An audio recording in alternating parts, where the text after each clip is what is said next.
একদিন এই চেয়ারে সাইদি থাকবে না, হারিয়ে যাবে একদিন, এটাই স্বাভাবিক।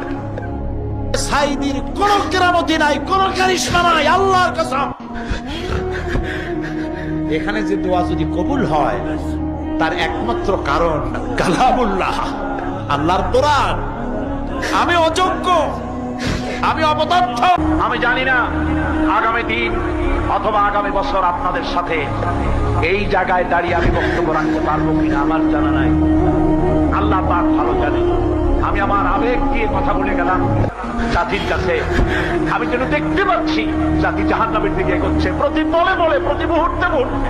আমি মাঝে মধ্যে ভয় পাই, একদিন তো এই খবর নিশ্চয়ই হবে যে সাইদি বিদায় হয়ে গেছে।